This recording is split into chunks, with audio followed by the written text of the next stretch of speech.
shall come forth. I shall come forth. Sound check. Sound. Okay, magandang umaga po sa bawat isa. Nagkaroon tayo ng konting problema sa audio, no? Pero salamat sa Diyos at tayo po ngayon ay magsisimula sa ating gawain. Pero bago ho yun, ilang mga announcements and reminders po muna. At babatiin ho muna natin yung mga nagdiriwang at magdiriwang ng kaarawan ngayong linggong ito ng August. At ngayon ho ay August 15. So August 15 to 21. At meron ho ba yung anak ni Sister Casey, si si Hailey, birthday mismo ngayon. So, Ate Hailey, kung nanonood kayo, happy birthday kay Ate Hailey. And then, nag-anniversary rin po sila ni Sister Casey ng kanyang mister, nag-anniversary ng kanilang kasal kahapon. So, belated happy anniversary po. And then also, ang akin hong pinagmanahan ng kagapuhan. Anong iba kung hindi ang aking ama, si Brother Boy Jose, ay magdiriwang ng kaarawan sa August 21. Ano ho? So, hindi kami nagdiriwang dahil pinatay si Noy Noy, o hindi dahil birthday ng aking hong ama. So, pakisama sa prayer ang aking hong mga magulang at nawa ay patuloy silang ingatan, gamitin, pagpalain ng Panginoon. So, advance happy birthday po. Baka meron pa hong magdiriwang ng kaarawan ngayong linggong ito ng August sa ating mga kapatiran. Meron pa ho ba? Wala na. So, advance happy birthday and then happy birthday kay Ate Hailey. And then ilang mga reminders po, Wednesday and Friday we have time in the Word, and Friday evening 7:15 we have our online prayer meeting. Nawa tayo ho ay magkasama-sama. Let's make it a point. Sadyain natin, planuhin natin, sikapin natin na tayo ay makasama sa mga bagay na ito. Ito ay napaka-healthy at marapat sa buhay natin bilang mga mananampalataya at iglesia ng ating Panginoong Hesus Kristo. And then also, ang atin hong patuloy na serye, natapos natin yung serye ng evangelism. Ngayon naman ho, ay we are studying about the doctrine of salvation or soteriology sa atin hong time in the Word. Nung tinignan ko ho, yung mga dates ng ating previous lessons, it was 5 years ago sa atin hong Saturday Night Bible Class. Pinag-aralan natin yun. So this is a good refresher para tayo ho ay mapaalalahanan and also matuto pa sa mga katotohanan ng Panginoon, lalo na patungkol sa dakilang kaligtasan na atin hong na binigay ng ating Panginoon o ginawa ng ating Panginoon para sa atin. So pag-pray natin yan, and then also suportahan natin sa pamagitan ng pag-attend via online. And kung ito yung magagawa nyong i-share, i-repost sa inyong mga social media, i-share yung link sa inyong mga group chats, at kung kayo naman at maaaring makinabang ho sila, yaan ay maaaring pagpalain at gamitin ng Diyos para mapakinggan ho nila ang pag-aaral ng salita ng Panginoon. Okay, so as far as I know, yun na lamang ho ang atin hong mga, yun pala, sa ngayon, ang alam kong balita, bukas ay modified enhanced community quarantine. So magiging mas mahigpit bukas dito sa Bulacan. So tingnan ho natin kung anong ibababa ho nilang patakaran para ho sa mga indoor gathering kagaya ho nito. So pag-pray ho natin. So hopefully i-maintain ho nila yung 10% para tayo pa rin sa ganitong bilang ay maaari. So pag-pray ho natin at patuloy tayo mag-ingat mga kapatid. Hindi ho joke. Mas madaling makahawa, mas nakamamatay ang bagong variant. So nawa tayo ho ay patuloy na mag-ingat at wag madalas ko nakikita sa social media, sabi nila, ako'y binakunahan ng dugo ni Jesus. Walang virus na tatama sa akin. That is nonsense. We must pray. Alam natin na sa Diyos ang pag-iingat, pero we must exercise also wisdom at ipakaingatan natin ang ating mga sarili at ang ating mga pamilya. So muli, nawatulungan tayo ng Panginoon sa bagay po na yan. Okay, so tayo ho ay magsimula sa ating gawain at tayo dadako sa isang tahimik at personal na pananalangin at hingin natin ang tulong at pagsisiyasat ng Panginoon bilang paghahanda sa ating pagsamba. Manalangin po tayo.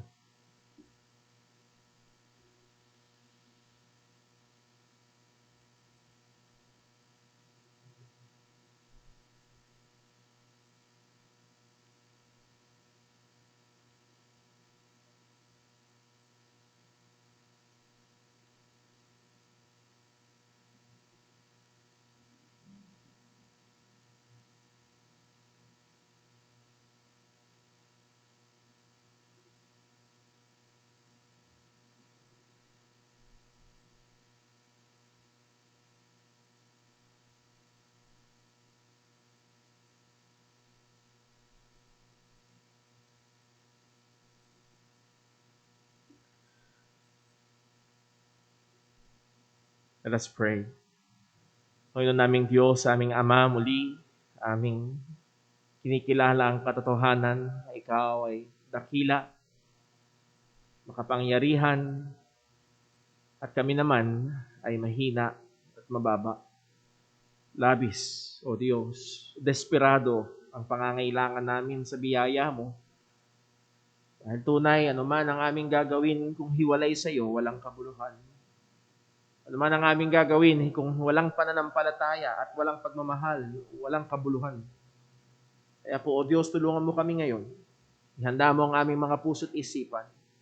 Maging ang aming mga kapatiran na nakatunghay via online, lalo na, O Diyos, na nasa mga bahay-bahay, ang daming agaw pansin. O tulungan mo nawa kami na ituon ng aming mga puso't isipan sa pagsamba sa iyo. Masumpungan mo nga pong tunay na kami ay nagpupuri, na kami ay nagbibigay parangal, na kami ay nalulugod at kami ay nagagalak sa iyong kaluwalhatian, na kami ay nag-e-enjoy sa iyong kaluwalhatian. O Panginoon, nawa ang lahat ng aming gagawin ngayon ay patuloy na mauwi sa iyo ang kapurihan, pag-aawitan, sa pananalangin, sa pagbabasa at pag-aaral namin ng iyong salita. O Diyos, kagaya ng aming napag-aralan kayo ng umaga, Ikaw ang Hari at Panginoon ng iyong iglesia. At kailangan namin ng iyong salita na patuloy na makilala ka at malaman ng iyong kalooban. Tulungan mo kami ngayon, O Diyos. Saliksikin mo rin kami ngayon, O Panginoon, sa anumang mga kasalanan at kukulang. Nawa, Panginoon, tulungan mo kami na lalo pang maging masipag sa pagpatay sa mga kasalanang nakatahan sa amin at masikap sa paghabol sa kabanalan sa aming mga personal na buhay. Lord, Ikaw pong patuloy na maluwalhati sa lahat ng ito. At ito'y aming dalangin sa ngalan ng aming Panginoong Hesukristo. Amen. Tayo po ay magsitayong lahat at tayo po ay umawit sa Panginoon.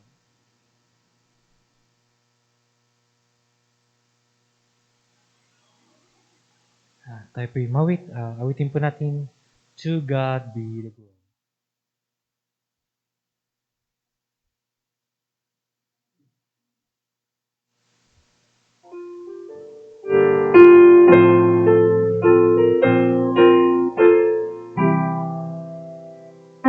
God be the glory, great things He hath done, so lovely the world that He gave us His Son, who yielded His life an atonement for sin, and opened the light that all may go. Praise the Lord, let the earth hear His voice. Praise the Lord, let the people rejoice. To the Father, through Jesus the Son, and give Him the glory, things He hath done. Perfect redemption, the purchase of blood, to every believer, the promise of God, the vilest when who truly believe that moment from the pardon receive. Praise the Lord, let the earth hear His voice. Praise the Lord, let the people rejoice. To the Father, through Jesus the Son, and give Him the glory, things He hath done. Great things He hath taught us, great things He hath done, and great rejoice through Jesus the Son, forever and not, and praise will be our wonder on this earth. Jesus we sing. Praise the Lord, let the earth hear His voice. Praise the Lord, let the people rejoice. To the Father, through Jesus the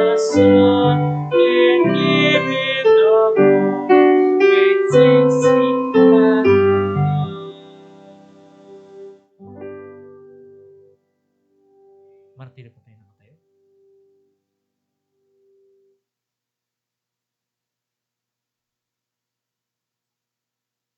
Magandang umaga po mga kapatid. Para po sa pagbasa ng mga banal na kasulatan sa umagang ito, buksan po natin ating mga Bible. In the book of Psalms, in Psalm 116, verses 1 to 8. Sabay-sabay po natin basahin. In verse 1, ready, read. I love the Lord because He hath heard my voice and my supplications, because He hath inclined His ear unto me.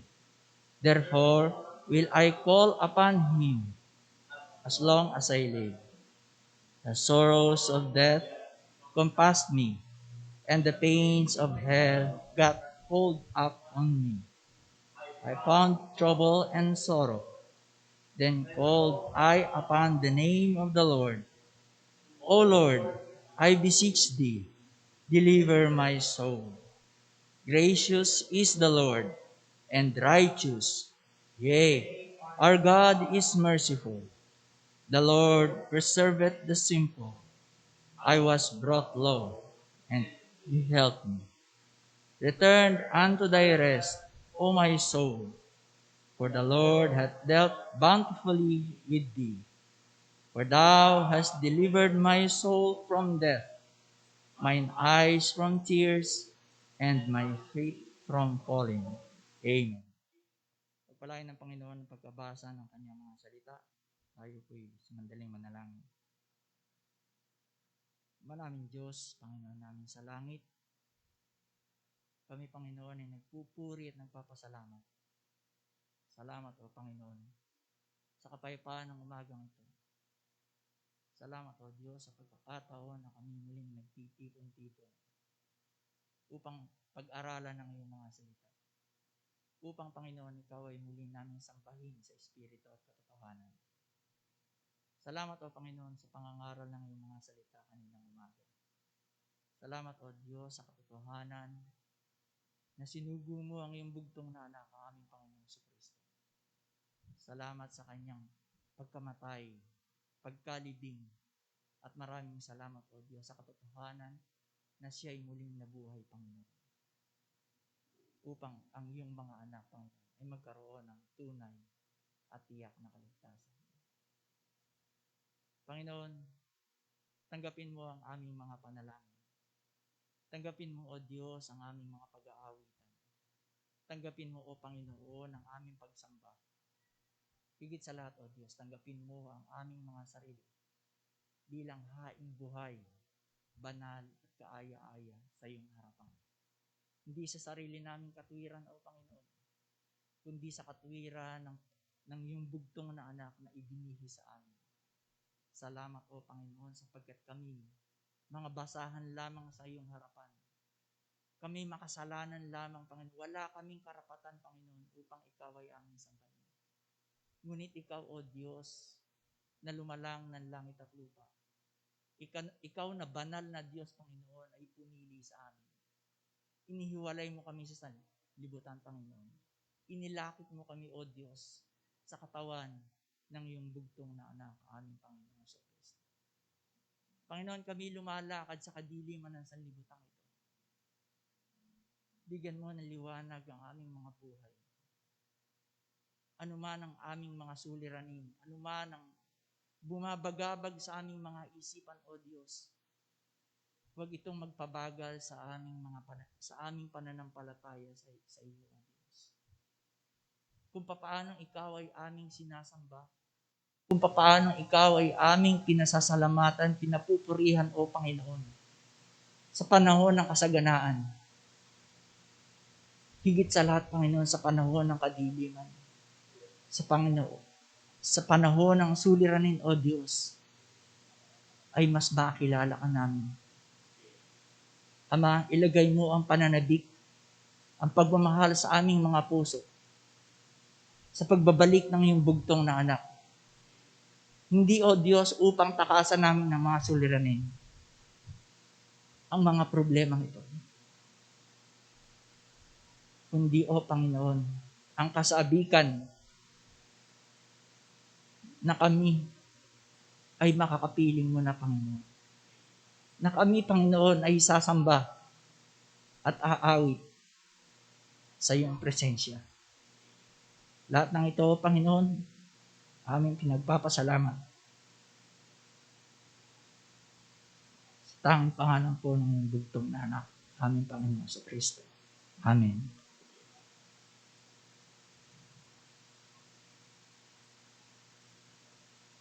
Tayo po ulit tumawag sa Panginoon. Witin po natin, Wonderful Grace of Jesus.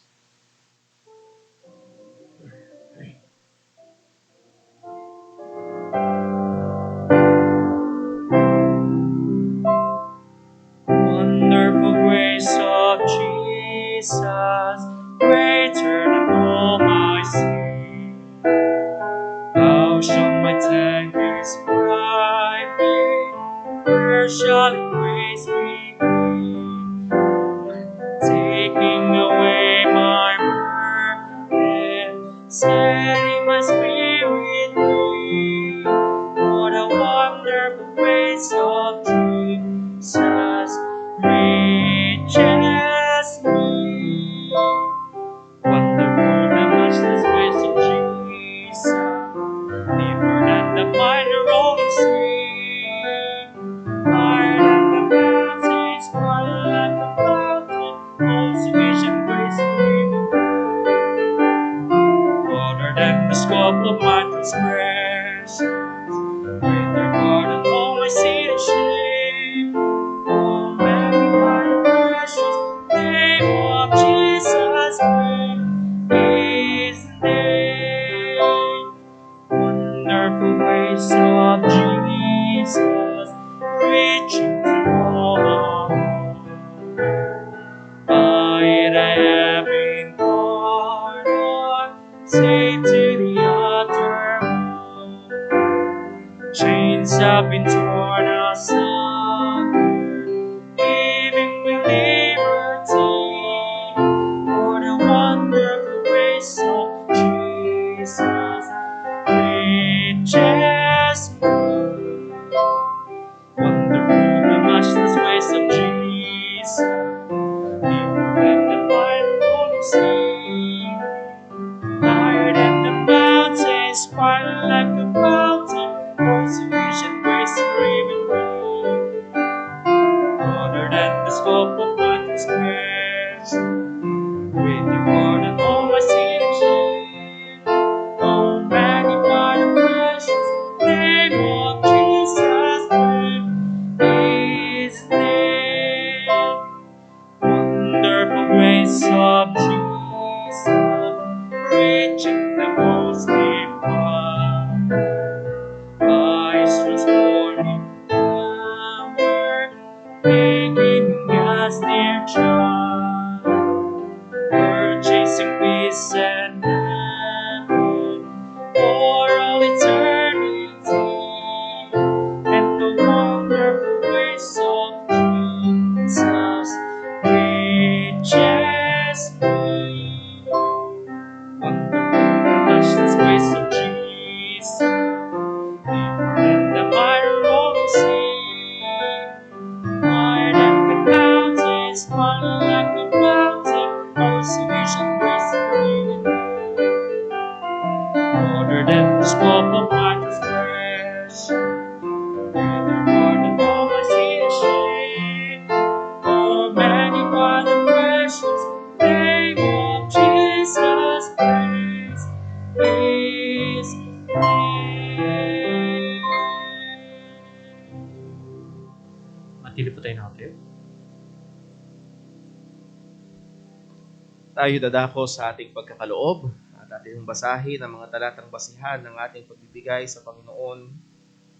2 Corinthians chapter 9, babasahin ho natin talatang 6 hanggang talatang 8. 2 Corinthians chapter 9 verses 6 to 8. Yung na ho nakita, sabay-sabay ho nating basahin. Ready, read. But this I say, he which soweth sparingly shall reap also sparingly. And he which soweth bountifully shall reap also bountifully. Every man according as he purposeth in his heart, so let him give. not grudgingly or of necessity, for God loveth a cheerful giver. And God is able to make all grace abound toward you, that ye, always having all sufficiency in all things, may abound to every good work. Pagpalain po ang pagkabasa ng salita ng Panginoon, tayo po ay manalangin. O dakila naming Diyos, sa aming Ama, kagaya ng naipaalala sa amin ng aming inawit, tunay ngang sumagana ang iyong dakilang biyaya sa amin. Na kami na nasa lusak ng kasalanan, patay sa espiritual, lumalakad sa tono ng sanlibutang ito, rebelde laban sa iyo, mga anak ng pagsuway at anak ng puot. Ngunit ikaw, O Diyos, ang siyang kumilos. Ikaw, O Panginoon, ang siyang umabot. At nung kami ay iyong inabot, hindi mo lamang kami pinatakan ng iyong biyaya, kundi kagaya ng sinabi niyong iyong salita, ikaw ay labis na sumagana sa amin. Nagkaloob mo yung bugtong na anak upang kami ay magkaroon ng kaligtasan. Salamat po, Panginoon.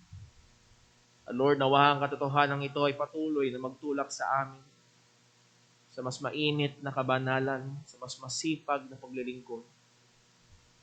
At ngayon, O Diyos, sa aming gawain ng pagkakaloob sa iyo, Ama, hindi mo lamang kami binayaan ng kaligtasan, kundi patuloy na sumasagana ang iyong biyaya sa pagsusustento ng aming mga pangangailangan. Na tunay nga, ikaw ang kumikilos at nagpo-provide upang kami ay magkaroon ng sufficiency in all things. Totoo, Panginoon, na ang aming araw-araw na tinapay ay sa iyo nang gagaling. At Panginoon, ngayon ay may pagkakataon kami upang luwalhatiin ka, maging sa pamagitan ng mga bagay na iyong pinagkaloob sa amin. Tulungan mo nawa kami, Panginoon, na hindi maging maramot. Tulungan mo kami, Panginoon, na hindi gawing ang aming sarili ang sentro, kundi ikaw ang aming tignan.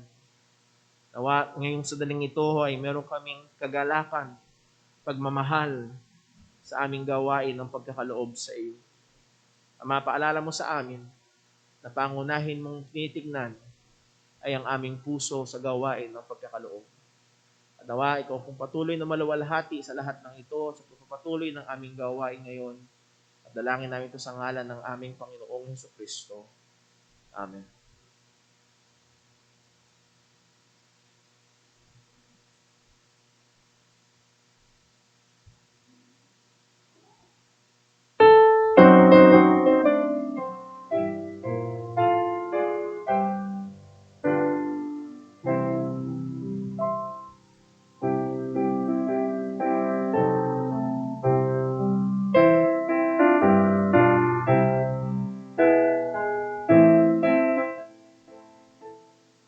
Tayo po yung mag-sing lahat at tayo po rin tumawag sa Panginoon. Awitin pa natin, All hail the power of Jesus' name.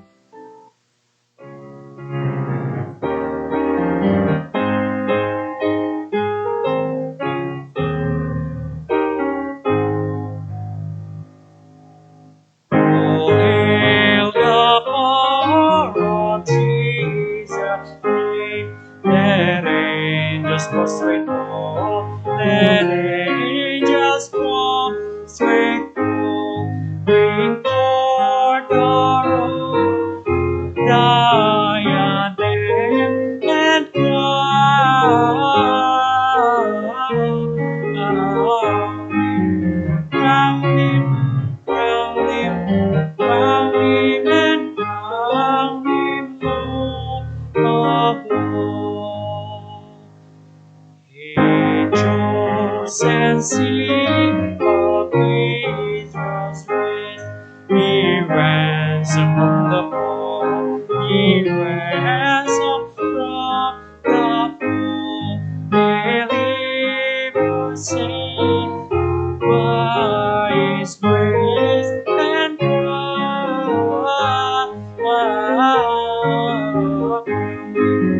Crown him, crown him, crown him, and crown him Lord of all.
Magsipon po lahat.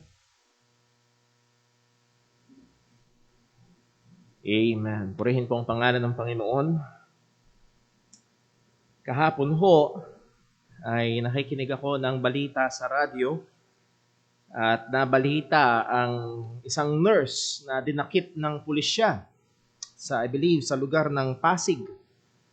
Sapagkat ang nurse na ito ay pinagkakakitaan ang supposed to being libre na COVID testing para sa mga taga-Pasig. So ang ginagawa niya ay kinokontak niya ang mga kumpanya na kung saan may mga nagtatrabahong hindi taga-Pasig at hinihikayat niyang magpa-testing at dadaan sa kanya at ito ay magbibigay lamang ng 900 pesos. Supposed to be libre para sa mga taga-Pasig. So, binagawa niya ng paraan para yung mga nagtatrabaho sa Pasig na hindi taga-Pasig, na hindi dapat libre. Nakuha niyo yung ginagawa. At yun ay dahil may mga kumpanya at mayroong mga pangangailangan ng testing. At ang isang testing ho ngayon ay nagkakahalaga ng higit 3,000 piso. Actually, bumaba na ito nung si Brother Paul ay nagpa-testing last year dahil nilagnat. Lagnat lang ay nakakakaba na. 6,500.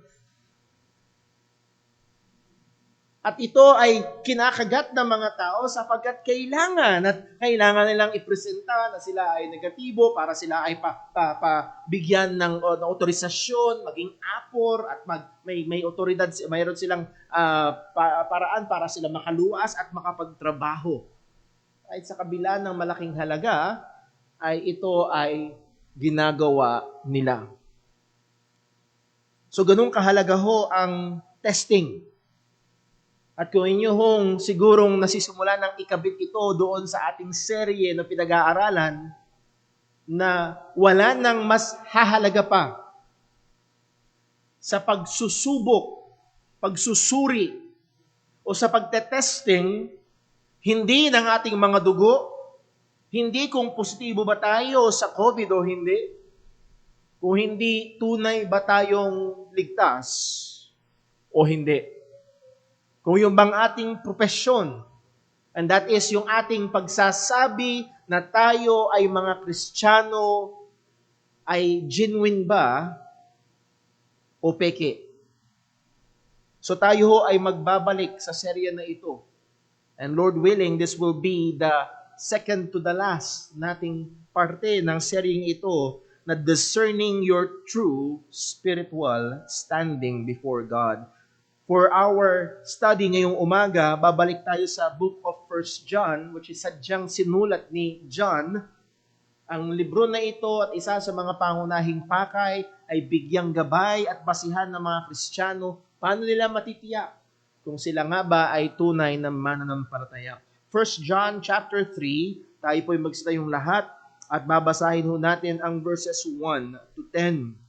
1 John chapter 3, verses 1 hanggang verse number 10. Babasahin ko ho, pakisdan nyo sa inyong mga Biblia. Ito po ang sabi ng salita ng Panginoon. Behold, what manner of love the Father hath bestowed upon us, that we should be called the sons of God. Therefore the world knoweth us not, because it knew him not. Beloved, now are we the sons of God, and it doth not yet appear what we shall be, but we know that when he shall appear, we shall be like him, for we shall see him as he is. And every man that hath this hope in him purifieth himself, even as he is pure. Whosoever committeth sin transgresseth also the law. For sin is the transgression of the law. And ye know that he was manifested to take away our sins, and in him is no sin. Whosoever abideth in him sinneth not. Whosoever sinneth hath not seen him, neither know him. Little children, Let no man deceive you. He that doeth righteousness is righteous, even as he is righteous. He that committeth sin is of the devil, for the devil sinned from the beginning. For this purpose the Son of God was manifest, that he might destroy the works of the devil. Whosoever is born of God doth not commit sin, for his seed remaineth in him, and he cannot sin, because he is born of God. In this the children of God are manifest, and the children of the devil. Whosoever doeth not righteousness is not of God, neither he that loveth not his brother. Pagpalain po ng Diyos ang pagkabasa ng kanyang mga salita. Tayo po ay manalangin. O aming Amang Diyos, kailangan namin ng iyong tulong. Tulong sa pagkaunawa ng iyong katotohanan. At lalong biyaya sa pag-a-apply ng iyong katotohanan. At Panginoon, magdalang habag ka po sa sinumang naririto na maaaring nadadaya at nakumbinsi na siya ay ligtas na, ngunit sangayon sa iyong salita ay hindi pa pala. Gamitin mo ngayon ang liwanag ng iyong salita upang makita niya ang kanyang tunay na kalagayan sa iyong harapan.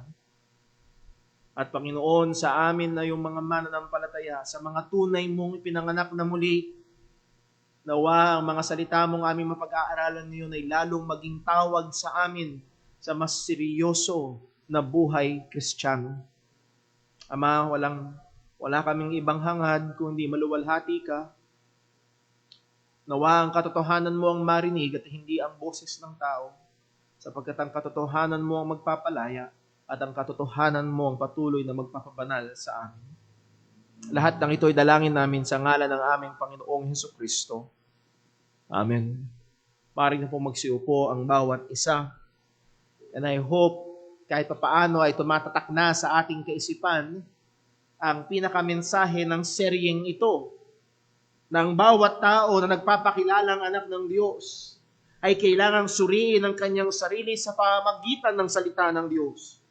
Kung yung nga bang kanyang pagpapakilala na siya'y Kristiyano ay tunay o hindi. Every person who professes to be the child or to be a child of God must examine himself by the Word of God whether that profession is genuine or not. At ngayon ho, sa punto ng ating pag-aaral ay sinasabi ng salita ng Diyos at ating kailangang examine ang ating sarili sa ating relasyon sa kasalanan. If you remember, atin ho nilagay ang ating mga punto, nagsimula tayo sa 1 John chapter 1 by means of relationship.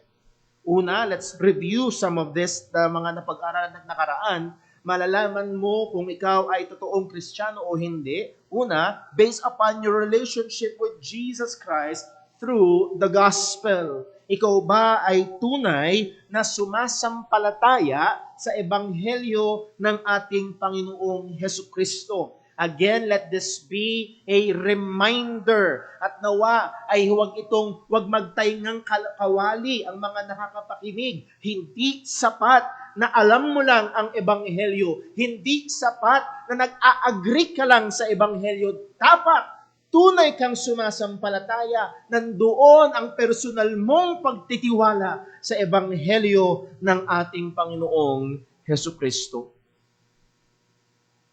At doon ka magkakaroon at doon nagsisimula at doon nakatungtong ang tunay na relasyon sa Diyos, ang tunay na pagiging Kristiyano.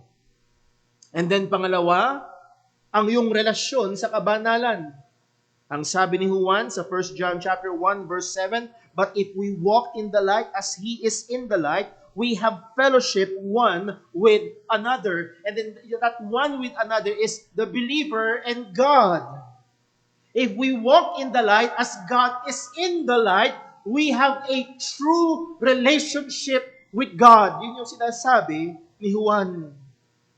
So hindi lang tayo dapat nanampalataya sa ebanghelyo at ang ebidensya nito at magiging mukha nito sa buhay ng Kristiyano, siya'y lumalakad sa liwanag. Pangatlo, ang iyong relasyon sa kautusan ng Panginoon. Your relationship with God's law. Chapter 2, verse 3, ang sabi ni John, "And hereby we do know that we know Him." At lagi kong binibigyan ng diin. Ang sabi ni John, we do know that we know Him. At yung pronoun na we, inilalahok ni Juan yung kanyang sarili. Even Him ay hindi exempted sa pamantayan na ito. Paano matitiyak na talagang kilala mo na meron kang relasyon sa Panginoon if we keep His commandments? Again, malinaw ho dito na hindi ito prerequisite para maligtas. Pero ito'y kailangan para matiyak mo na ikaw ay ligtas. Na ang relasyon mo sa kautusan ng Panginoon ay hindi isang rebelde na nagsusumikap labagin, kung hindi isang alipin na nagsusumikap sumunod. At ang sabi niya sa verse 4, 1 John 2, "He that saith, I know Him, and keepeth not His commandments, is a liar, and the truth is not in him." So, kamusta ang ating relasyon sa kautusan ng Panginoon? At lagi nating pinapaalala, we're not talking about sinless perfection, na perpekto mong nasusunod ang mga salita o mga kautusan ng Panginoon. No, but ito ang iyong direksyon, ito ang iyong pinagsusumikapan. Ito ang ating punteriya sa ating pamumuhay. At ikaw ay palago ng palago at pahusay ng pahusay at umuunlad sa pagsunod sa mga kautusan ng Diyos. Pang-apat, ang iyong relasyon sa mga kapwa mananampalataya. Doon sa huling talata na ating binasa kanina sa 1 John chapter 3 verse 10, ang sabi, "In this is the children of God are manifest and the children of the devil." Meron lang dalawang pamilya. Meron lang dalawang spiritual na pamilya. Kung di ka anak ng Diyos, ikaw ay anak ng dyablo. Walang mestizo. Walang medyo-medyo. Ang sabi ng salita ng Panginoon, paano daw malalaman? Paano na ma-manifest? Paano nakikita? And the children of the devil, ang sabi niya, "Whosoever doeth not righteousness is not of God, neither he that loveth not his brother." If you do not love the brethren, you're not a child of God. Again, hindi ho ako ang nagsulat nito, taga-deliver lang ho ako ng mensahe. Kung wala kang pagmamahal at kung wala kang pakialam sa kapatiran, wala kang tungtungan para ikumbinse ang iyong sarili na ikaw nga ay Kristiyano. So makikita ho natin na ang tunay, biblical Christianity is not a mere traditional religion na pinanganak ka sa relihiyong ito. No, it is an organic relationship. Meron kang totoong relasyon sa Diyos at totoong relasyon sa kapatiran. Nandun ang pagmamahal. Sa chapter 3, verse 14, ang sabi ho ni John ay ito, "We know that we have passed from death unto life." So kanina na manifest, ngayon naman we know. We know, nalalaman natin, natitiyak natin that we have passed from death unto life because we love the brethren. Take note again of the pronoun we. John as an apostle is of no exemption. Paano mo natitiyak? Dahil nandoon ang pagmamahal sa kapatid sa Panginoon. Ating binigyang pansin, how do we love our brethren? Number 1, by what we do not, and then number 2, by what we do. By what we do not, that is, we do not deal with them negatively. Hindi natin sila ginagawan ng masama. We obey the second half of the Decalogue na sinusunod natin ang kautusan ng Panginoon. At ang sabi nga ni Pablo is, "Love worketh no ill to his neighbor, therefore love is the fulfilling of the law." Hindi mo ginagawa ang mga bagay na masama sa iyong mga kapatiran. So what we do not, and then number 2, by what we do. We love the brethren by what we do. We sacrificially love the brethren. We sacrificially desire and work para sa ikabubuti ng ating mga kapatiran sang ayon sa kapasidad na ibinigay sa atin ng Diyos. So hindi sapat na, ay di, basta wala akong ginagawang masama. Ang susunod, anong ginagawa mong mabuti? Maraming mga tao nakukunti, basta wala akong ginagawang masama. Well, ano ang ginagawa mong mabuti? Sapagkat tinatawag tayo ng salita ng Panginoon, hindi lang sa wag kang gumawa ng masama laban sa iyong kapatid, kundi dapat meron kang gawing mabuti. That is love. Sapat ba na basta sabihin ko, mahal ko si Sister Jonah, hindi ako nangangaliwa? Anong ginagawa mo? Wala, basta hindi lang ako nangangaliwa. Kung sa relasyon ng pantao ay hindi uubra, bakit natin ito pinapaubra sa Panginoon? So, nasa ating relasyon, o makikita natin at masusubok natin kung tunay ang ating pagiging Kristiyano sa ating relasyon sa kapatiran. Panglima, your relationship with the world. Pinag-aralan natin last Sunday, ang iyong relasyon sa sanglibutan, chapter 2, verse 15. Ang sabi, love not the world, neither the things that are in the world. If any man love the world, the love of the Father is not in him. Ang isang tunay na Kristiyano, oo, nabubuhay sa sanlibutan, pero hindi siya nabubuhay para sa sanlibutan at sa mga bagay-bagay dito.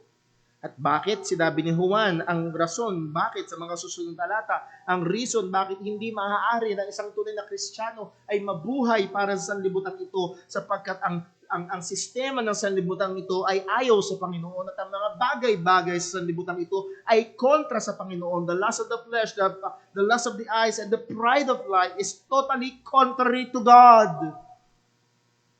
At ang isang anak ng Diyos ay hindi maaaring mamuhay sa paraan na totally contrary to God. At kung namumuhay ka at na nagmamahal sa sanlibutan ito, ang sabi ni John, the love of the Father is not in you. And that is the saving love of God. Pang-anim, at dito tayo natapos, I believe, last Sunday, your relationship with the truth. Ang iyong relasyon sa katotohanan, and that is ang iyong relasyon sa katotohanan ng Ebanghelyo, at ang relasyon na ito ay dapat isang relasyon na nagpapatuloy. Isang relasyon na nagpe-persevere. At ang sabi ni John sa verse 19, 1 John 2:19, they went out from us, but they were not of us. For if they have been of us, they would no doubt have continued with us. But they went out that it might be made manifest that they were not all of us. Sila ay lumabas sapagkat sila'y hindi tunay na kasama o naging kabahagi natin.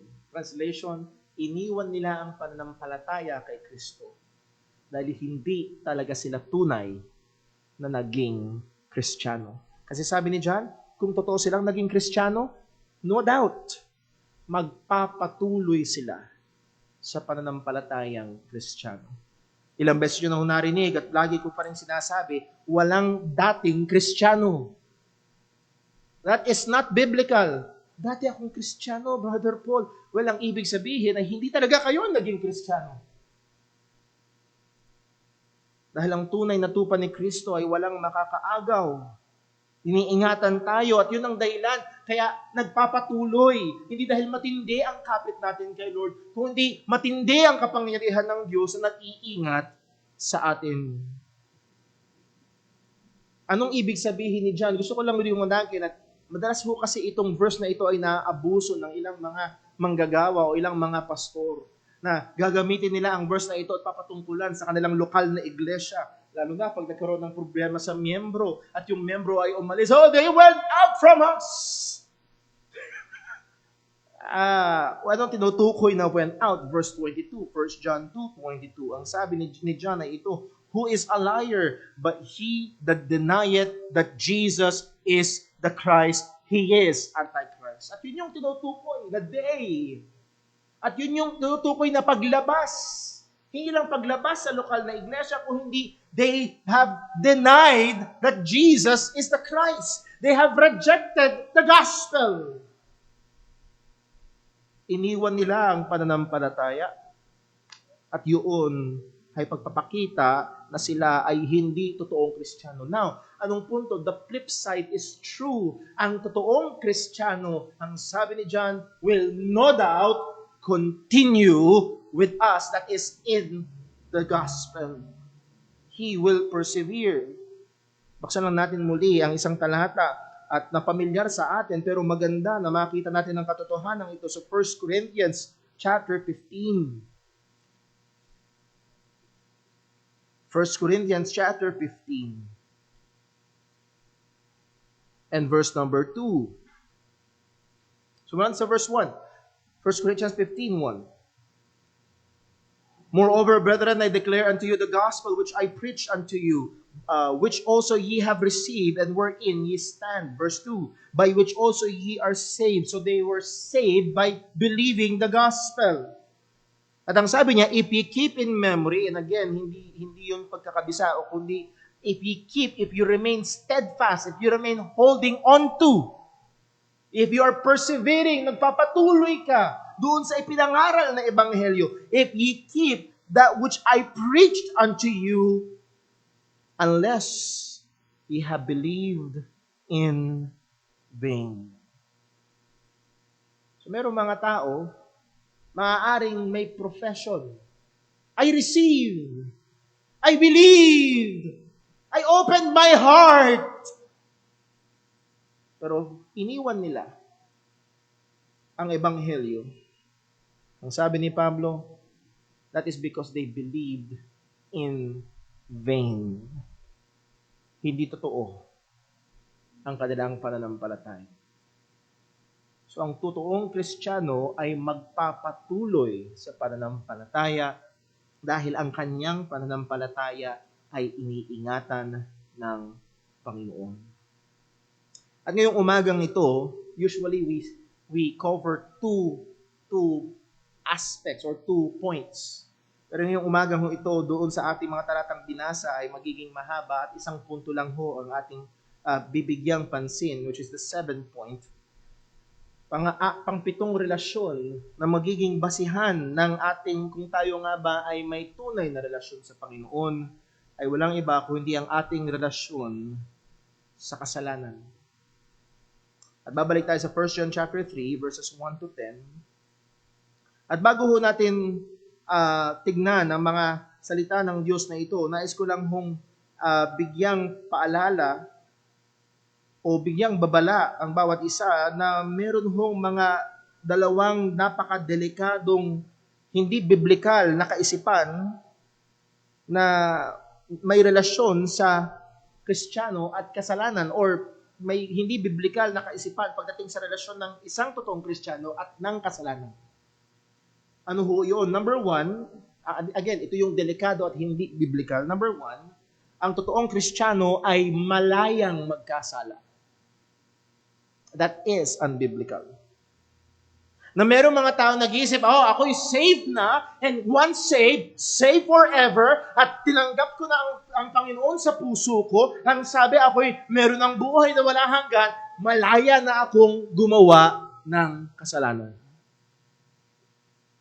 Hindi na ako obligadong sumunod sa batas ng Panginoon. Malaya na akong mabuhay sa paraan na gusto ko. And as we have studied sa atin hong time in the Word, merong tinatawag na free grace movement na hindi lahat sa kanila, pero merong mga ngaral o tagapagturo doon sa free grace movement na nagsasabi na ang isang totoo daw na born again, totoong Kristiyano ay maaaring mamuhay ng makasalanang buhay, walang magbabago, or maaaring ikaila pa si Kristo at iwanan ang pananampalatayang Kristiyano, pero dahil daw minsan siyang gumawa ng desisyon at sumampalataya, siya ligtas. That is an unbiblical idea sa relasyon ng Kristiyano at kasalanan. Maliwanag ang sabi ng salita ng Diyos sa Romans chapter 6, sabi ni Apostol Pablo, paano mangyayari na tayong patay sa kasalanan ay mabubuhay pa doon? Huwag nawang mangyari. It is unthinkable. Hindi po pwede. Well, ang pangalawa na hindi biblikal na kaisipan ay ito. Ang totoong Kristiyano ay hindi na nagkakasala. So, nandun yung dalawang polar opposite. Yung isa, malayang magkasala. Yun namang isa, ang totoong Kristiyano, hindi na nagkakasala. At actually, isa sa mga madalas na verse na pinupuntahan na itong 1 John chapter 3, verses 1 to 10. Balikan lang natin sa verse number 9. Ang sabi ng 1 John 3, verse 9, whosoever is born of God doth not commit sin. As far as I know, ang dating daan, ito ang talagang ano sila dito, pag ikaw daw ay born again, pag ikaw ay totoong anak ng Diyos, hindi ka nagkakasala. Dapat hindi ka nagkakasala. So again, that is a very unbiblical na idea. Siya ay mamumuhay ng isang buhay na wala ng kasalanan. O kagaya ho nung ating nakita sa mga nakaraan nating pag-aaral, ito ho ay hindi isang ideya o katuruan na tatayo sa salita ng Diyos, sapagkat mismong si Juan na nagsabi sa 1 John chapter 1 verse 8, if we say, take note again of the pronoun we, kahit si Juan na apostol, if we say that we have no sin, we deceive ourselves and the truth is not in us. So kahit si Juan, hindi niya kayang sabihin na wala siyang kasalanan. Pero narito ang comfort ng isang, Brother Paul, paano ang gagawin ko kung ako'y aamin na ako'y nagkakasala pa rin? Ang sabi sa verse 9, if we confess our sins, He is faithful and just to forgive us our sins and to cleanse us from all unrighteousness. Naalala niyo ho yung pinonight natin dyan? Naging struggle ko sa verse na ito, bakit sinabi na ang Diyos ay tapat at matuwid na tayo'y patatawarin? Ang alam ko sa hukom na matuwid, parurusahan ng may sala. Bakit dito patatawarin? Lilinisin pa. Dahil ito ay pangako ng Diyos sa mga mananampalataya. At bakit patatawarin? Bakit lilinisin? Ito'y nakabase dahil ito'y binayaran ng ating Panginoong Hesukristo. Kaya siya'y matapat at matuwid. Na siya'y tayo patatawarin at lilinisin. As we have been stating, ang larawan ng Kristiyano sa Biblia ay hindi isang taong malayang magkasala at hindi rin larawan ng isang taong hindi na nagkakasala, kundi ang larawan ng totoong Kristiyano sa Biblia ay isang larawan ng isang taong nakikipaglaban sa kasalanan. Siya ay isang Kristiyano, siya ay isang tao na naglalakbay sa mundong ito at ang direksyon niya ay patungo sa Panginoon, pero habang siya naglalakbay, nadadapa, nahuhulog, nagkakasala, nagkakamali. Ngunit ang kanyang direksyon ay patuloy siyang nahuhubog sa wangis ng ating Panginoong Hesukristo. Kagaya nga nung sinabi ng isang theologian, we are not sinless, but we sin less and less and less and less. Pabawas ng pabawas, pabanal ng pabanal, ito ang larawan ng buhay ng Kristiyano. Oo, nahuhulog pa rin. Oo, natutukso pa rin. Oo, nagkakasala pa rin. Pero ito'y pabawas ng pabawas ng pabawas. At ito ang dinisenyo at itinadhana ng Panginoon sa buhay ng bawat tunay na Kristiyano. Sa Romans chapter 8, verse 29, ang sabi ni Apostol Pablo, for whom He did foreknew, He also did predestinate to be conformed to the image of His dear Son. So hindi pwedeng walang mangyayari sa isang tao na dati siya'y anak ng dyablo, ngayon siya'y anak na ng Diyos, sa isang tao ngayon tunay na nakakilala kay Kristo, hindi pwedeng walang mangyayari sapagkat ang sabi ng Panginoon, He had predestinated us to be conformed to the image of His dear Son. At siya na nagsimula ng mabuting gawa na ito, ay itutuloy niya na tayo at tinutuloy niya na tayo hubugin sa wangis ng ating Panginoong Hesukristo. So not sinless, but sinless and less and less, at yun ang direksyon. Sabi ko nga sa isang kapatid natin, I believe last Sunday, ang hindi problema, pero ang katotohanan sa totoong Kristiyano, habang siya'y bumabanal, mas lalong nagiging sensitive siya sa kasalanan. Na yung mga dating hindi bumabagabag sa kanyang konsensya, Halimbawa, yung Kristiyano na siya, naligtas na siya, at nanonood pa rin siya ng mga palabas sa sinihan na okay lang, na-enjoy, pero dumating ang araw habang lumalago sa kabanalan, hindi niya na-enjoy yung mga pelikulang nagluluwalhati sa kasalanan. May mga tugtugin, may mga awitin na teka muna, dati naman pinakikinggan ko pero ngayon parang hindi na lapat, hindi na tama. Mas nagiging sensitibo na siya sa kasalanan. Dati naman, lumalabas sa bibig ko ang mga salitang iyon. Pero nung sinabi ko ulit yun sa asawa ko, na-convict ako, at ngayon mas naging sensitibo na siya sa kasalanan. Lumalago. Nababawasan ang kasalanan, pero mas nagiging sensitibo sa kasalanan ang isang Kristiyano. Ang punto pa rin na ito, walang katapusang pakikipaglaban. Tuloy-tuloy. Sapagkat kung ang isang Kristiyano ay hindi na nagkakasala, kung hindi nagkakasala, ang mga pag naligtas hindi nagkakasala, walang problema ang mga churches. Yes? Napakadali ng trabaho ng pastor. Kung ang mga Kristiyano hindi nagkakasala, nonsense ang utos ng Diyos na magpatawaran kayo sa isa't isa. Bakit? Bakit kailangan ng pagpapatawad sa isa't isa? Anong assumption? Napaka-negative naman ni Apostol Pablo. Ina-assume niya na, sapagkat yun ang totoo, magkakasala ang Kristiyano sa isa't isa. Kung ang Kristiyano hindi nagkakasala, si Apostol Pablo mismo ay hindi Kristiyano. Romans chapter 7.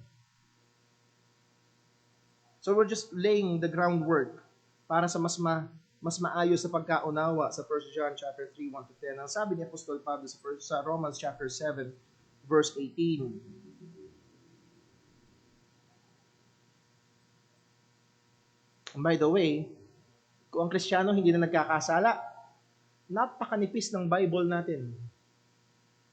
Kasi napakadaming parte ng Biblia nagdidil saan? Sa kasalanan ng mga halos ang buong 1 Corinthians ay pakikipag-deal sa mga problema ng mga Kristiyano. Kalahati ng Ephesians ay nagsasabi sa mga Kristiyano kung paano dapat sila mabuhay. Pag kung hindi na magkakasala, hindi na dapat sabihan kung paano mabubuhay. Ang nipis ng Biblia natin. Ang sabi ni Pablo sa Romans 7 verse 18, "For I know that in me, that is in my flesh," take note, it is not the flesh, but in the flesh. Ulit ko, hindi ang flesh ang kaaway. Dahil dati naalala ko, nung bata akong Kristiyano, parang yun ang idea, masama ang laman. No. Ang sabi ng Romans chapter 6, gamitin natin ang ating laman, ang ating mga instrumento, bilang instrumento ng katwiran para sa kaluwalhatian ng Panginoon. So pwedeng ipagamit ang laman para sa kaluwalhatian ng Diyos. Pero ang problema, may nakatahan sa laman na ito. For that is in me, that is in my flesh, dwelleth no good thing. For to will is present with me, but how to perform that which is good I find not. For the good that I would, I do not, but the evil which I would not, I do. Nakakagawa pa ba ng evil si Pablo?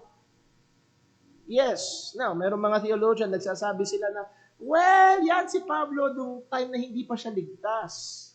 Well, I don't believe so. Tuloy natin ang basa.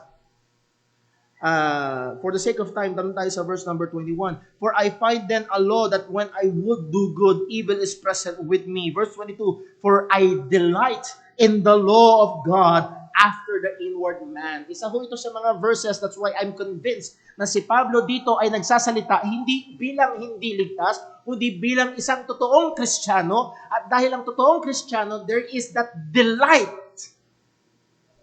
Ang hindi Kristiyano, walang delight sa salita ng Panginoon. So he delights, he desires to obey God. Pero merong kalaban na nasa loob. Merong struggle. At ang sabi pa nga ho ni Apostol Pablo sa verse 24, how did he describe himself? O wretched man that I am. Naalala ko, mayroong punto sa buhay ko na ginamit ng Diyos ang talatang ito para o sa akin ang kayabangan sa buhay ni Brother Paul. Maaari tayong dumula sa kalagayan. Tingin natin sa sarili natin, ako'y banal. Ako'y mabuti. At narito ang apostol ng Panginoon, wretched man that I am! Nakikipaglaban. Oo, may mga time bumabagsak, natatalo. At kung ang Kristiyano, kung ang doktrina ng isang tao ay hindi na nagkakasala ang Kristiyano, even Paul is not a Christian. So again, ano makikita natin sa Biblia? Ang larawan ng totoong Kristiyano sa Biblia ay hindi larawan ng isang taong alipin at malayang magkasala. Hindi rin naman larawan ng isang taong hindi na nagkakasala. Kundi ang larawan ng Kristiyano sa Biblia ay larawan ng isang sundalo na nakikipaglaban, nakikipagbuno, nakikipagpatayan sa kasalanan. Yun ang larawan ng isang mananampalataya. At kung itong larawang ito ay nasa ating kaisipan, basahin natin muli ang 1 John chapter 3. At nawa ito'y makatulong upang ating mas maunawaan ang mga talatang ito na ating binasa. Ang sabi ni Juan sa 1 John chapter 3 verse 1, Behold, what manner of love the Father hath bestowed upon us, that we should be called the sons of God. Therefore the world knoweth us not, because it knew Him not. Maaari tayo mag-spend ng mga 4 o 5 Sundays sa talatang ito. Behold, what manner of love. That word behold, come, look and see, tignan nyo, pagmasdan nyo. Kailan ba yun? Thursday yata, umulan ng yelo. Tama ba? At nung narinig ko, parang may pumipitik sa bubong.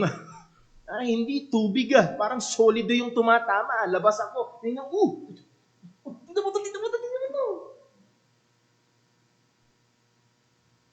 Nung minsan dito sa harapan ng punerarya ay may pumaradang magarang sasakyan. Nagtawagan, astigo! Dito inaaya tayo ni John, mga kapatid, tignan natin to. Pagmasdan natin ito, ikonsidera natin ito, bigyan natin ng atensyon to. Behold, what manner of love! Anong klaseng pag-ibig ito? Gaano katindi? Gaano kaganda? Gaano kagrabe? Gaano kalaking pag-ibig ito? Behold, what manner of love the Father hath bestowed upon us. At ang sabi ni John, anong klaseng pag-ibig? That we should be called the sons of God. Mga kapatid, hindi lang tayo basta nilinis, kundi inampun pa tayo sa pamilya ng Panginoon. May isang mangangaral nagpinta ng larawan na kung saan merong isang hari at merong mga nagrebelde sa hari at ang ginawa ng hari ay kumuha siya ng isang rebelde, hinugasan niya at binago niya, hindi lang yun, kanya pang ginawang anak niya at tagapagmana sa kanyang kaharian. What manner of love is that? At yun ang kwento ng bawat isa sa atin. At ang sabi ng salita ng Diyos, therefore, the world knoweth it not because it knew Him not. Anong resulta? Because God loved us, the world hates us. Yun ang hindi maiiwasan.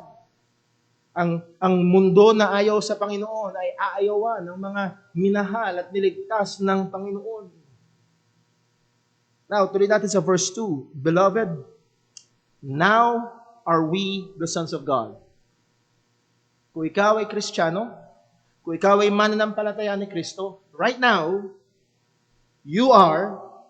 we are sons of God, children of God, mga anak ng Diyos. At ang sabi niya, and it doth not yet appear what we shall be. Mga kapatid, ngayon kayo anak na ng Diyos, pero hindi pa nakikita kung ano ang talagang magiging finale. At nandito yung aspeto sa ating kaligtasan, sa ating pagiging Kristiyano, na tinatawag ng mga theologian na already and not yet. You are already, right now, the children of God. Pero meron pa tayong hinihintay, meron pang mangyayari. It does not yet appear what we shall be, but we know that when He shall appear, we shall be like Him, for we shall see Him as He is. Hando ng ating pag-asa sa katotohanan, at ang sabi ni John, we know. At hindi ko maiwasan na andun yung assumption ni John na this is a common knowledge sa mga Kristiyano. Ito yung isang bagay na laman ng isip ng mga mananampalataya, na hinihintay nila na darating si Kristo, na magpapakita si Kristo, at pagdating ng ating Panginoong Jesucristo, tayo ay magiging katulad niya, not in His deity, but we will attain glorified bodies. He will give us glorified bodies ng ating mga katawan. Again, nung umakyat sa langit si Jesus, hindi niya iniwan ng kanyang lupang katawan. At yun ang magiging tutularan natin. So meron tayong hinihintay. For we shall be like Him, for we shall see Him as He is. Verse 3, and every man that hath this hope in Him purifieth even as He is pure. At ngayon, magsisimula na si John. Bakit niya sinabi ito? Anong punto? Ano ang lundo nitong sinasabi ni John ito? So tayo ay ginawang mga anak ng Diyos. Tayo ay mga anak na ng Diyos ngayon at meron tayong hinihintay na pag-asa. At ang sabi ni John sa verse 3, and every man with no exemption, na ano daw? Every man that hath this hope in Him. Kung meron kang pag-asa na ito, that is kung ikaw ay Kristiyano, ano daw ang ginagawa ng isang totoong Kristiyano? Purifieth himself even as he is pure. That word purifieth, meaning to make clean. Paglilinis, pag-aalis ng mga dumi. And that word purifieth is a verb, imperative, active. Ibig sabihin, ito ay isang action word, imperative, ito ay utos, inuutos, hindi ito option. Hindi ito isang bagay na kung gusto mo o hindi, o hindi isang bagay itong inuutos sa bawat totoong Kristiyano. You must be purifying yourself. Active, that is, ikaw ang gumagawa. Nag-exert ka ng effort. And not only that, ang sabi, pag tinignan natin, yung tense ng word na ito, this is present tense. At mahalaga, at babalik-balik tayo dito sa present tense. Ano ibig sabihin ng present tense? It is a continuous action. Tuloy-tuloy. Kasalukuyang nangyayari. So, purifying. He purifies and keeps on purifying himself. Nililinis at patuloy siyang naglilinis ng kanyang sarili. That is the point ng word. So lahat ng tao, lahat ng Kristiyano na mayroong pag-asang ito, sila ay engaged sa pamumuhay na paglilinis ng kanilang sarili. At ano ang ating pattern? Ano ang hinahabol natin? Kahapon ho, dumating yung in-order ko para kay Timmy. Maaari nakita niyo sa Facebook. Nagdadunk na si Timmy. Minsan 200 pa. At kahapon ay masyado siguro siyang natuwa. Sinubukan niyang abutin, nag-overextend siya. Nag-dunk siya ng malayo-layo. Medyo umangat yung kanyang paa. At hindi maganda yung kanyang bagsak. Pero maliit na bukol lang naman. Pero tuloy pa rin siya sa paglalaro. Ba't ko nga ba sinabi yun?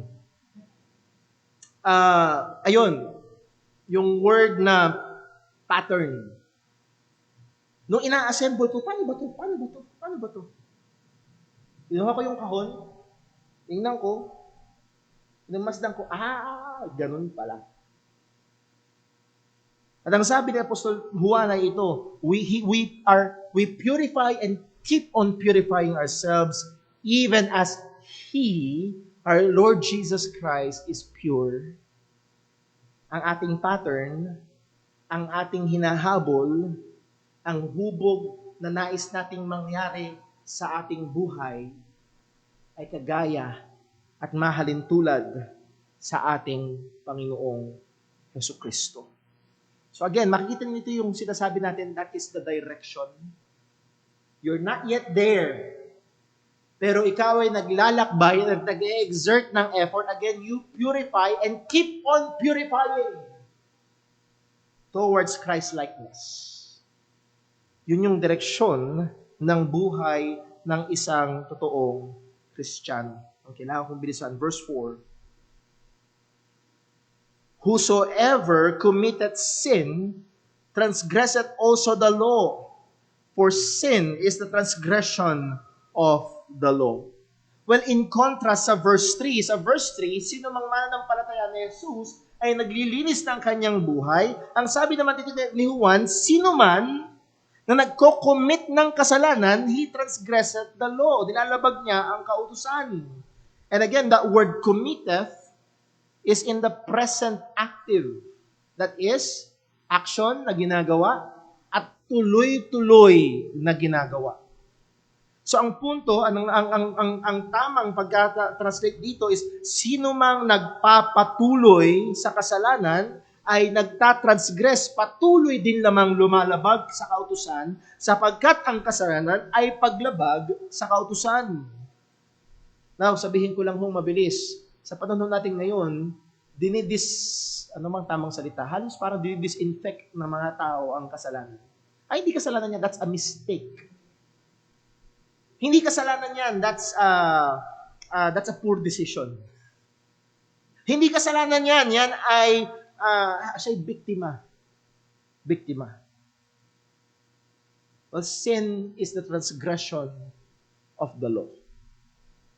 Ang kasalanan ay paglabag sa kautusan ng Panginoon. Now, verse 5. Ang sabi, and ye know, again, nandoon ang assumption, ina-assume ni John na alam ito ng mga Kristiyano, and ye know that He, that is our Lord Jesus Christ, was manifested to take away our sins, and in Him is no sin. Alam natin ang ating Panginoong Hesukristo ay naparito, nagkatawang tao para alisin ang ating mga kasalanan at sa Kanya ay walang kasalanan. So nandoon ang contrast sa verse 3, ang isang taong mananampalataya, inililinis ang kanyang sarili. Sa verse 4, may mga tao na nagpapatuloy sa kasalanan. At ang sabi ni John sa verse 5, alam natin sa mga Kristiyano, nandoon ang pagkaalam sa katotohanan na naparito si Jesus para alisin ang kasalanan. That is, ang kasalanan at si Jesus hindi pwedeng magsama. Hindi pwedeng paghaluin. Nakukuha niyo na ho yung direksyon na pinupuntahan ng mga statements ni John? In Him, that is in Jesus Christ, is no sin. Ibitin natin ang katotohanan, ibitin natin itong katagalan na ito na sinabi diyan, in Him, that's in Jesus, is no sin. Verse 6. Whosoever abideth, what's the next word? In Him, sinneth not.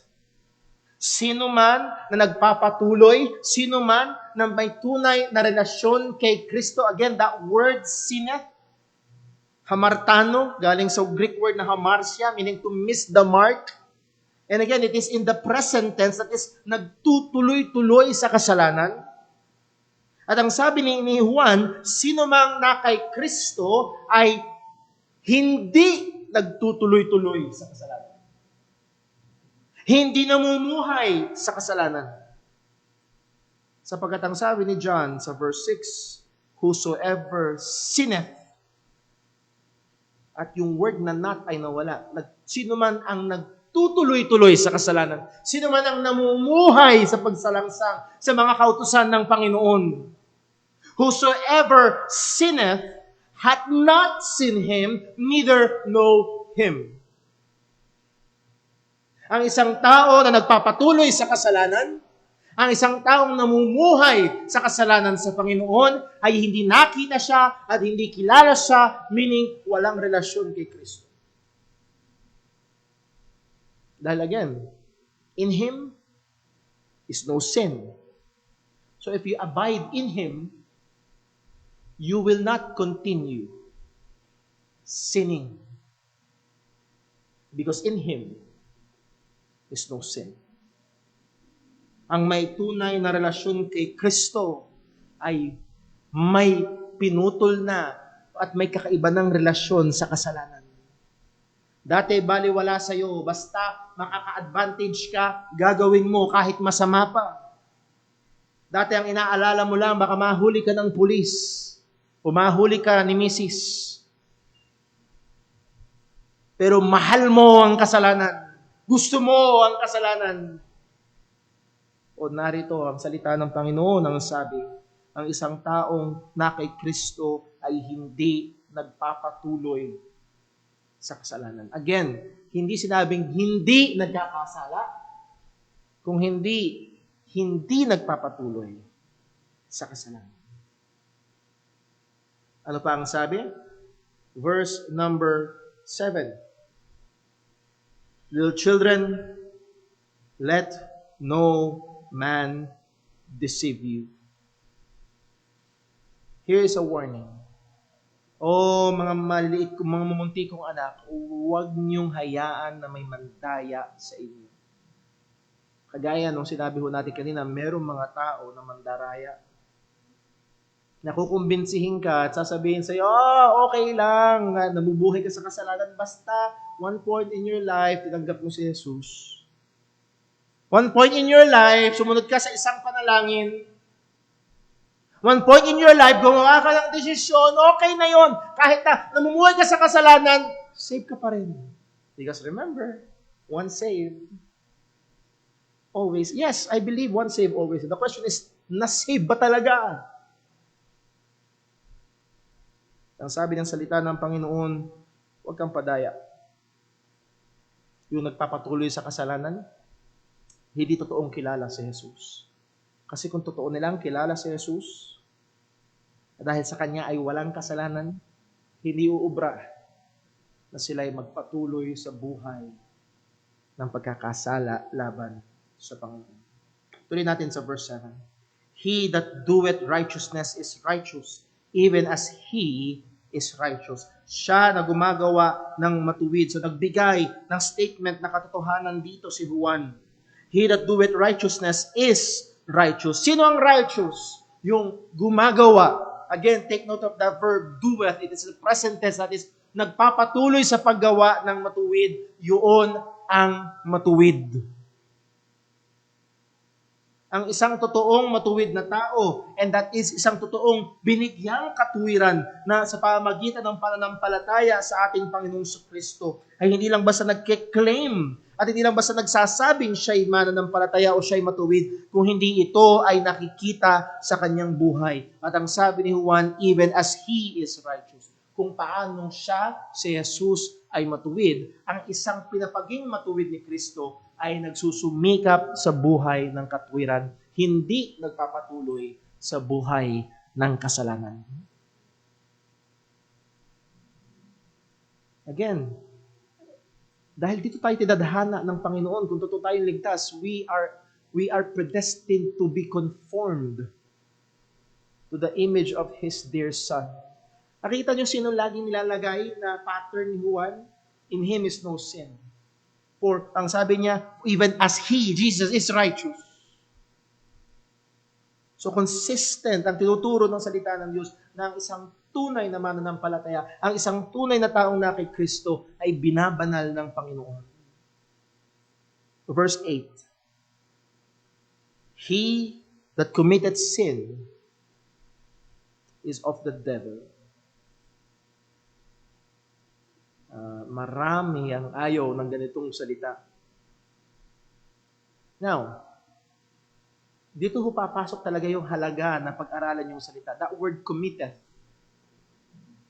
is not a one-time commitment o one commitment, kundi hindi siya one-time na act. Hindi siya isang beses mong ginawa, ay, nagkasala ako, anak na ako ng diablo. No. Again, ang point dito, he that committeth, yung word na committed is in the present tense. That is a continuing action.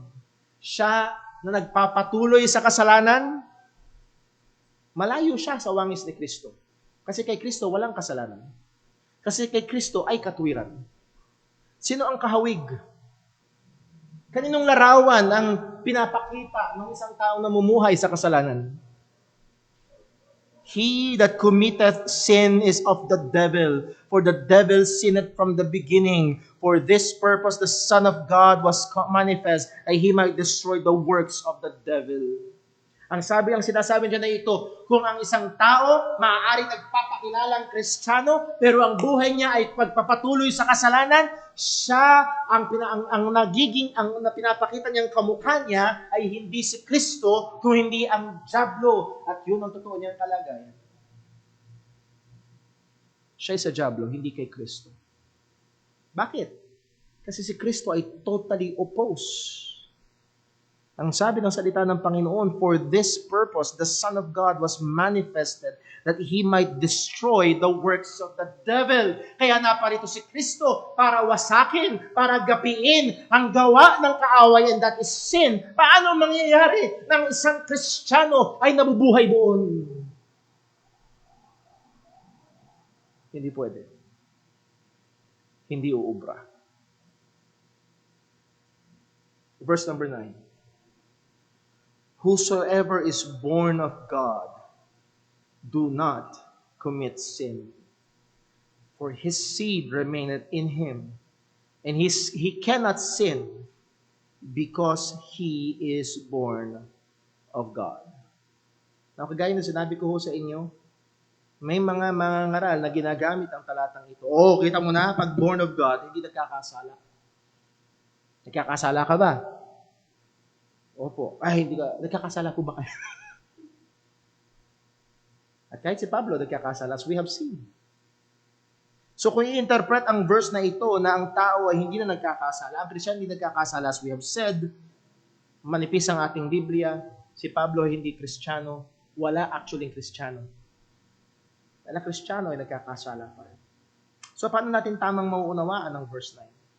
Then meron naman din nag-i-interpret ng verse 9, whosoever is born of God, that not commit sin.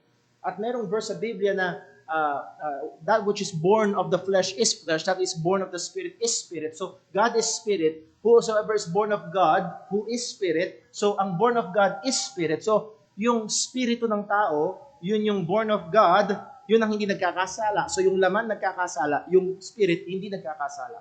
Now there may be a truth in that, pero that's not the truth of this passage. Hindi yun ang sinasabi ni John.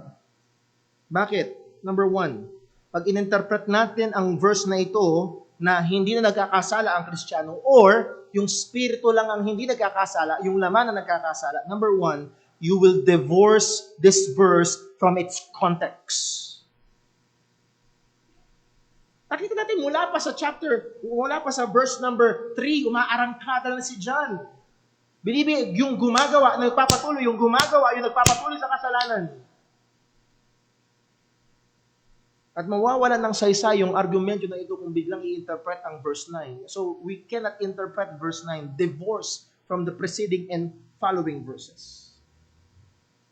At ang binibigyan diin ni John ay ito, tingnan mo yung buhay mo. Ano ang mas nakikita? Mas nakikita ba ang larawan ni Kristo o mas nakikita sa iyo ang larawan ng diablo?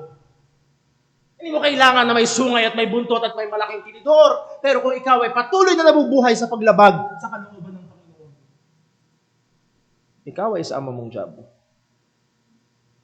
So yung ibinubuhay, yung ginagawa,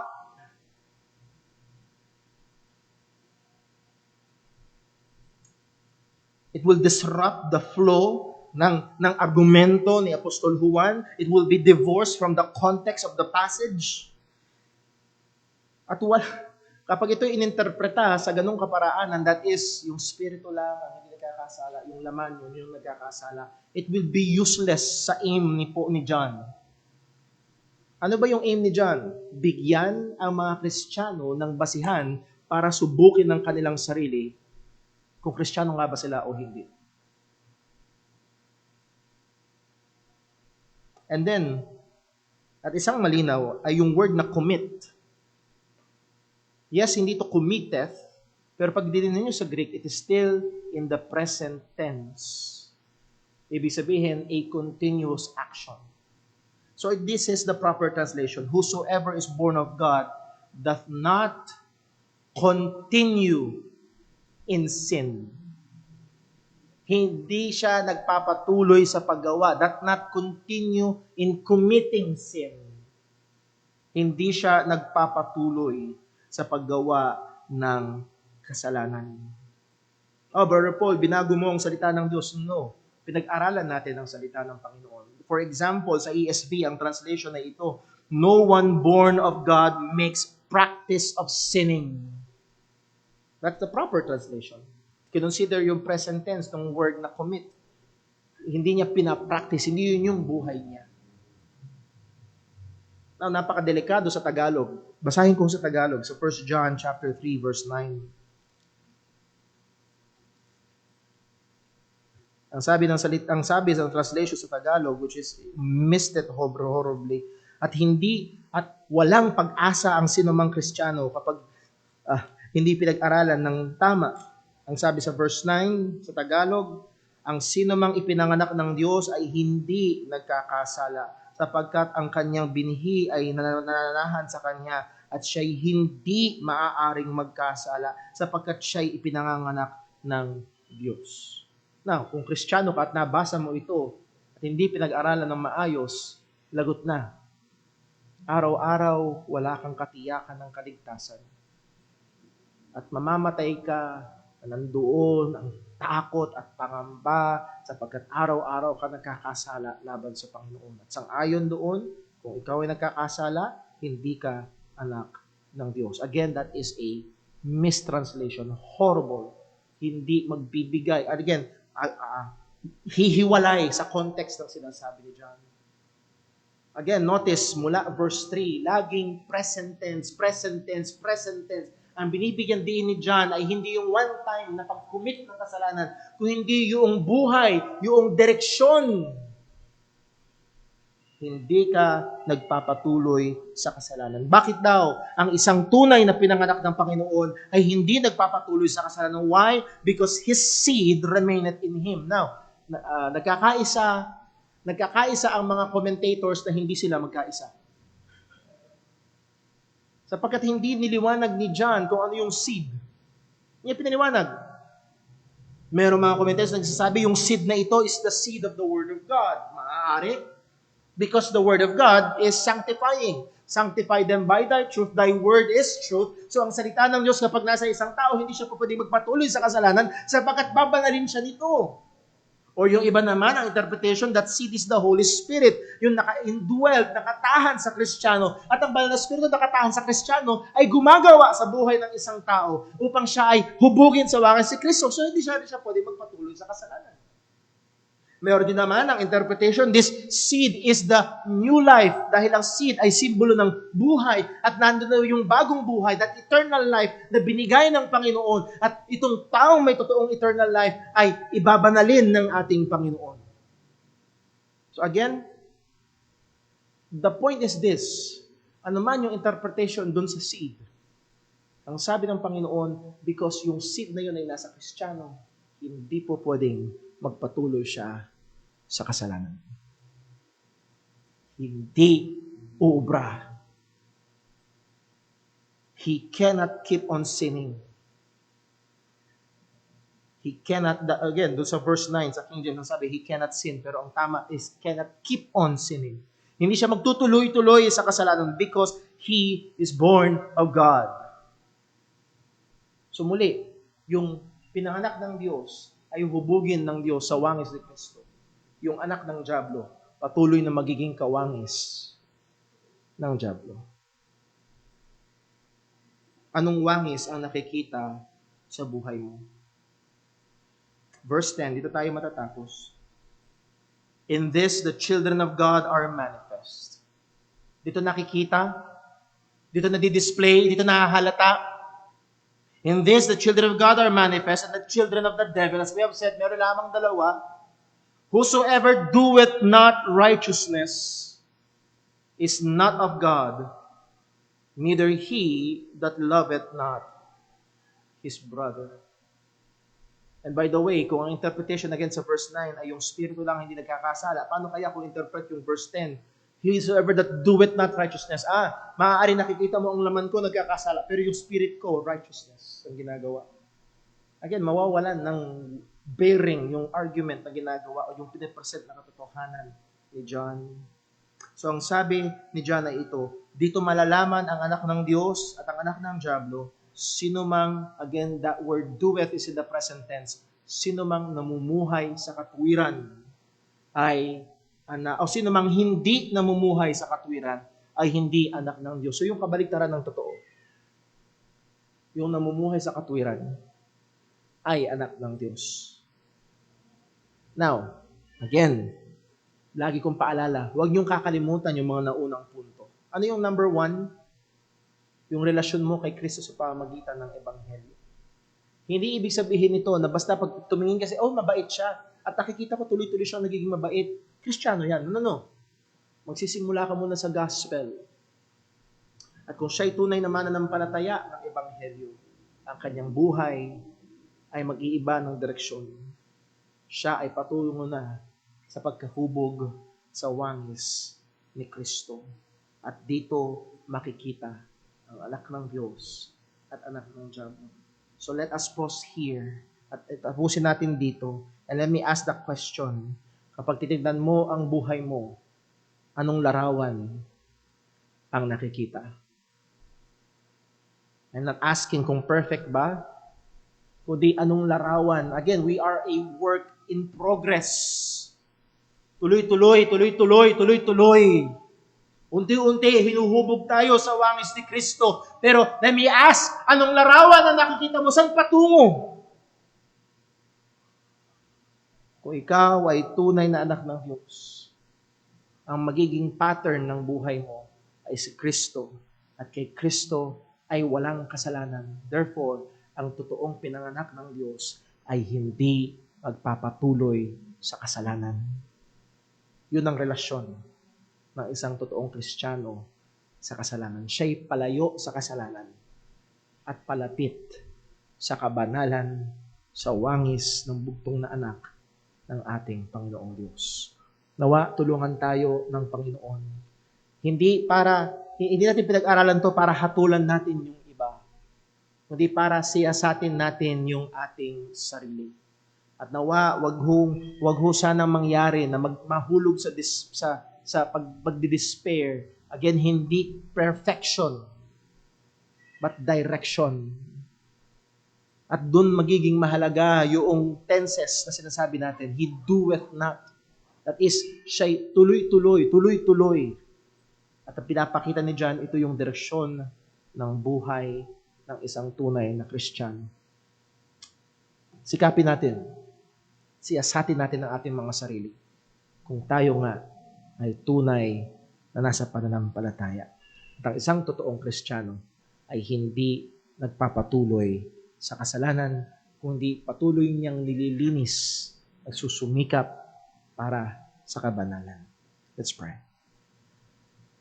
Panginaming Diyos, aming Ama sa langit, salamat po sa mga katotohanan mong ito.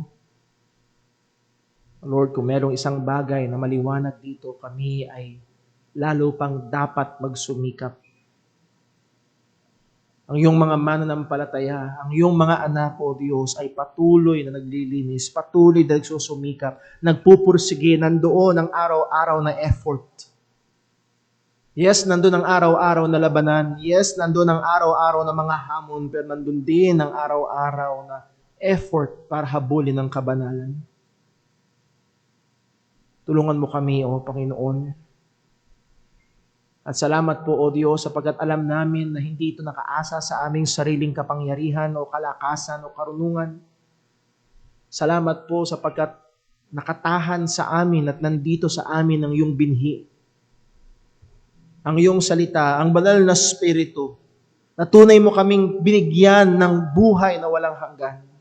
At ikaw ay patuloy na kumikilos at gumagawa sa buhay ng iyong mga pinanganak na muli. Salamat po, O Diyos. At Panginoon, namin pong hiling, Kung meron man po sa aming kalagitnaan na nakikinig ngayon, na ginamit mo ang iyong salita upang makita niya ang kanyang buhay, naging maliwanag ang kanyang direksyon, at siya'y palayo sa iyo at namumuhay sa kasalanan. O magdalang habag ka po, Panginoon. Ngayong nakita niya ang kanyang spiritual na kalagayan, nawa, O Diyos, tulungan mo rin siya na makita si Kristo na tagapagligtas ng makasalanan. Salamat po, Panginoon, sa iyong salita na aming basihan, at patuloy mo kaming hamunin at gamitin mo ang katotohanan ito upang patuloy kaming hubugin sa wangis ng aming Panginoong Hesukristo. Salamat po. Ingatan mo kami hanggang sa aming paghiwa-hiwalay. Dalangin namin ito sa ngalan ng aming Panginoong Hesukristo. Amen. Tayo po magstay yung lahat. Awitin po natin ang ating pangwakas na awit.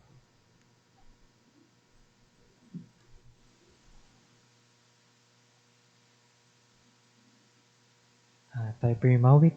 Awitin po natin Amazing Grace.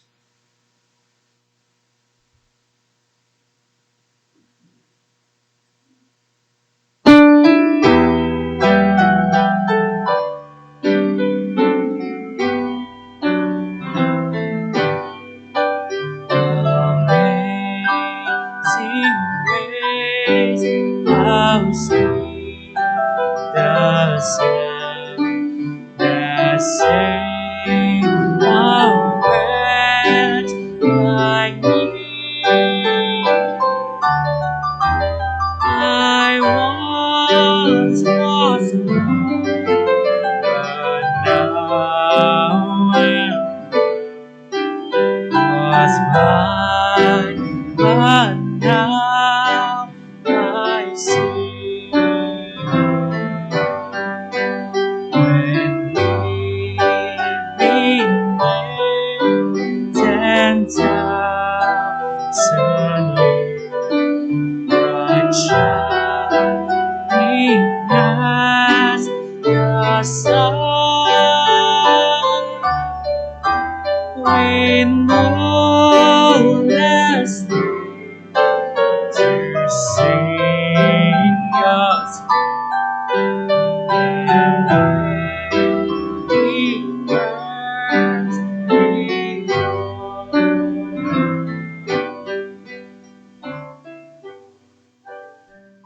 Po, mamaya pong gabi, alas 6, meron po tayong panggabing gawain.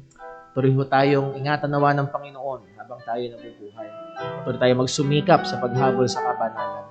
At sino mang may pag-asa sa pagbabalik ng ating Panginoong Kristo ay patuloy na nagsusumikap na nililinis ang kanyang buhay. Baunin natin ang mga katotohanan ng Panginoon at patuloy na pagbulay-bulayan hanggang sa ito ay magkaroon ng epekto sa ating pang-araw-araw na buhay. At ngayon mga kapatid, nawa ang pagmamahal ng Diyos Ama, ang biyaya ng ating Panginoong Espiritu, ng ating Panginoong Hesukristo, at ang presensya ng Banal na Espiritu ay sumabawat isa sa atin. Ano man ang ating gagawin natin para sa kapurihan ng Panginoon. God bless po. Ingat po tayo sa pag-uwi.